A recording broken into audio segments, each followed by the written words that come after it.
हा टाइमपास 4 ओ अरे welcome to my YouTube channel मित्रांनो. आज फारच स्पेशल इंटरव्ह्यू आहे आणि तो काय इंटरव्ह्यू आहे तो मी तुम्हाला सांगणार नाही आहे. गोट्या गँगस्टरचा आज प्रीमियरसुद्धा आहे पुण्यात, सो आम्ही तिकडे पण जाणार आहोत. पण हा जो इंटरव्ह्यू आहे तो अतिशय महत्त्वाचा इंटरव्ह्यू आहे आणि अतिशय स्पेशल इंटरव्ह्यू असणार आहे. खरं तर एक टीम एकत्र येणार आहे खूप वर्षांनी आणि ती कुठली टीम आहे ती तुम्हाला बघायला मिळणार आहे, सो बघत राहा. या शॉटचा खरं तर काही अर्थ नाही आहे, पण मी चांगला दिसत होतो त्याच्यामुळे मी हा शॉट घेतला आणि आम्ही पोचलो इंटरव्ह्यू जिकडे आहे तिकडे. छान रेस्टॉरंट होतं आणि आमचा इंटरव्ह्यू सुरू झाला. नमस्कार, मी प्रणाली मोरे. लाईट कॅमेरा रील यांच्या नव्या एपिसोडमध्ये नव्या वर्षात आपण भेटणार आहोत टाइमपास. मी म्हणाल का काय म्हणजे खरंच, कारण 2014 मध्ये खरंच एक टाइमपास सिनेमा आला आणि त्याने आपलं निखळ मनोरंजन केलं. टाइमपासची पूर्ण टीम भेटलेली आहे बघा. रवी सर आहेत, प्रियदर्शन दादा, केतकी आणि मी. टाइमपास करूया आपण असं. टाइमपास 4 अनाउन्स करूया. हा टाइमपास 4 ओ अरे कॅलेंडरचं सगळं बघून ठरवलं की ह्यावेळी पाऊस पडणार नाही. त्यावेळी ते शूटिंग डेट ऑगस्टला फिक्स केलं की ऑगस्टला पाऊस नाही आहे. जुलैला पाऊस पडतो. ऑगस्टला शूटिंग चालू झालं, असा एकही दिवस गेला नाही पाऊस नाही, एकही दिवस नाही. अखंड सिनेमा हा पावसाने शूट झाला. रोज सकाळी सर तो येऊन ढग बघायचा रोज. आणि पाऊस म्हणजे मळं बसायचं, मग काळू झालं त्याच्यात शूट केलं की मग मळं गेलं ऊन झालं की त्याच्यात मग पुन्हा वरती ते काळे कपडे घालून त्याला मळं आर्टिफिशियली मळं दाखवा त्या चेहऱ्यावरती का वरती ऊन आलंय असं. म्हणजे ऑलमोस्ट काय तर मी डबल शूट केलं. ते आपण ब्लाइंडली फॉलो करायचं. आपण त्याच्यात अजून काहीतरी ऍक्टर म्हणून एक उगाच एक असतं ना, आता थोडं आलेलं आहे की ऍक्टर म्हणून आता थोडं आपण हे करून बघूया ते करून बघूया वगैरे, असं काही मी केलं नाही. मला असं वाटलं की रवी सर जे सांगतात, प्रियदर्शन दादा जे सांगतात, जे लिहिलेलं आहे ते प्रामाणिकपणे मी जे बघितलेलं आहे ते प्रामाणिकपणे माझ्या आतून आलं तर कदाचित ते लोकांना आवडू शकेल. आणि त्यावेळी खरंच अशी काही आयडिया नव्हती की मी आई बाबा आणि साईबाबा शपथ एवढं फेमस होईल किंवा काजू कतली पराजू पतली असं काहीतरी फेमस होईल. तर काहीच आयडिया नव्हती. मी फक्त मनापासून मला काम करत होतो.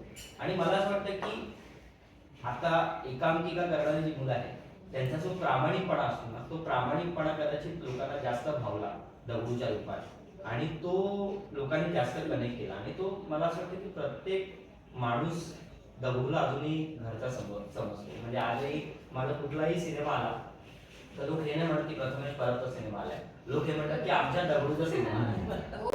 सो ते मला खूप म्हणजे अजूनही माझ्या गावी गेलो की माझ्या बाबांना दगडूचं तशी मालवणी पण फारशी आहे. तर त्याला नाही मला इथे मालवणी नाही, अरे एका मालवणी येत माझ्या बाबांना अजूनही दगडूचे बाबूस म्हणतात, दगडूची आई म्हणतात.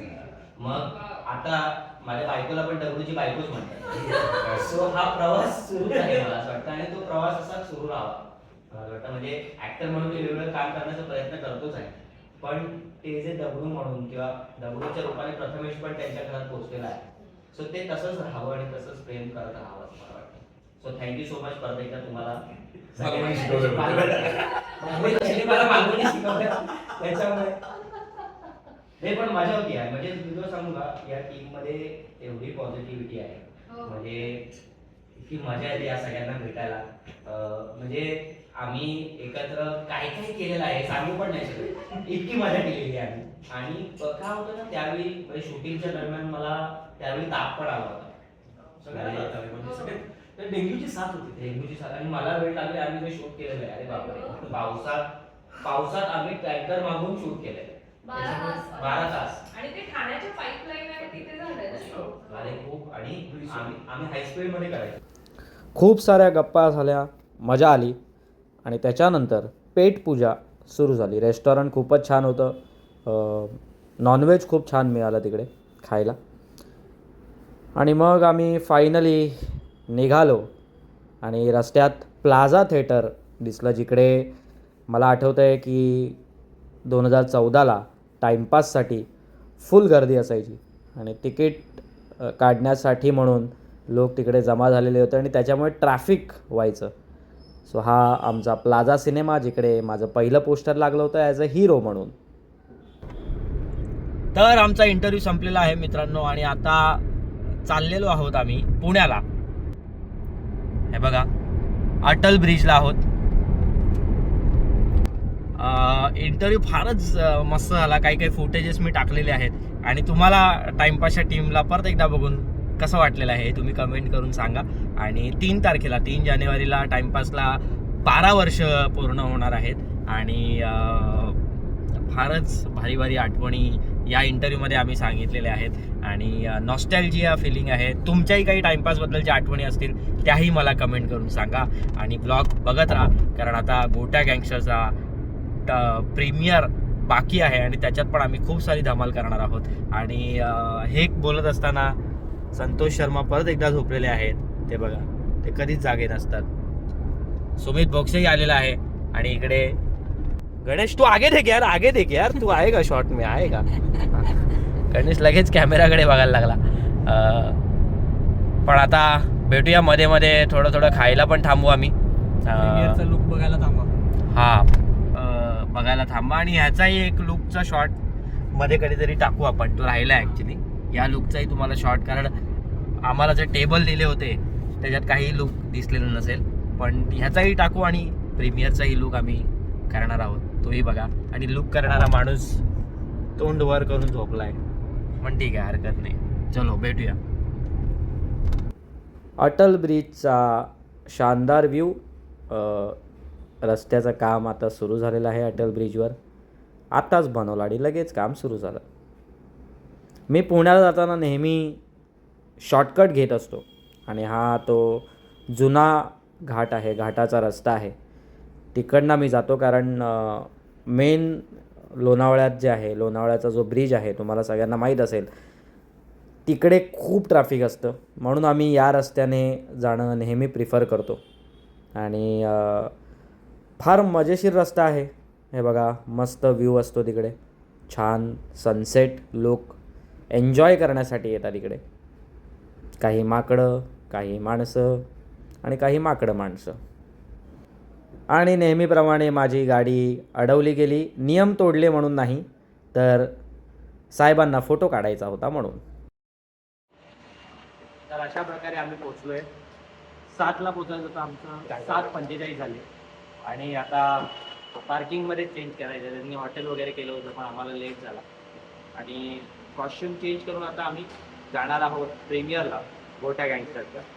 आता चेंजिंग तर मी दाखवू शकत नाही तुम्हाला, तो मी आता कट करूया मग लपून लपून तू दाखव.